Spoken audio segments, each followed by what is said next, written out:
सरकारले ब्लुबुकको QR code वितरण सुरु गरेको कुरा त तपाईलाई पक्कै थाहा नै होला। यो क्यूआर भएपछि तपाईले ब्लुबुक बोक्ने झन्झटबाट मुक्ति पाउनुहुन्छ। यो भिडियोमा हामी ब्लुबुकको क्यूआर लिने तरिका सिकाउँदैछौँ।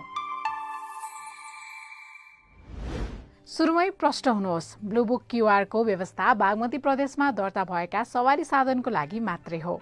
क्यूआर कोड लिनको लागि सबैभन्दा पहिले बागमती प्रदेशको श्रम रोजगार तथा यातायात मन्त्रालयको वेबसाइट moality.bagmati.gov.np मा जानुहोस्। मेन पेज स्क्रोल गर्दै गएपछि केही तल हाम्रा सेवाहरू लेखिएको सेक्सनमा ब्लुबुक क्यूआर लेखिएको अप्सन देख्नुहुनेछ। त्यहाँ क्लिक गरेपछि ब्लुबुक क्यूआर गर्ने तरिका लेखिएको पेज खुल्छ। त्यसको बायाँपट्टि मोबाइल नम्बर लेख्नुहोस्। रिक्याप्च यानि कि क्याप्चा टाइप गरेर अघि बढ्नुहोस्। अब तपाईले अघि टाइप गरेको मोबाइल नम्बरमा 6 अङ्कको ओटीपी आउँछ। त्यो ओटीपी राखेर प्रमाणित अप्सनमा क्लिक गरौँ। त्यसपछि तपाई न्यू ब्लुबुक क्यूआर अनुरोध फारम सेक्सनमा पुग्नुहुन्छ। त्यहाँ नम्बर प्लेटको बारेमा जानकारी देखिन्छ। त्यसको तल अब तपाईले सवारी नम्बर प्लेटको विवरण, यातायात कार्यालय लट नम्बर, सिम्बोल नम्बर र सवारी नम्बर राख्नुपर्छ। त्यसपछि गाडीको किसिम, निर्माता कम्पनी, मोडल, बनेको मिति, सिलिन्डर संख्या, horse power, chassis number, engine number, सवारीको रङ, सिट संख्या, इन्धनको किसिम, प्रयोग छनौट, प्रज्ञापन पत्र मिति र ब्लुबुक नम्बर राख्दै जानुपर्छ।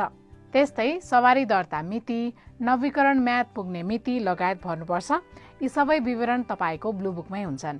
व्यक्तिगत विवरणको रूपमा नागरिकता नम्बर, राष्ट्रिय परिचय पत्र नम्बर र जन्ममिति लगायत पनि भर्नुपर्छ। त्यसपछि सवारी धनीको फोटो राख्नुपर्छ। त्यहाँ तोके अनुसार ब्लुबुकका पानाहरूको फोटो खिचेर अपलोड गर्नुपर्छ।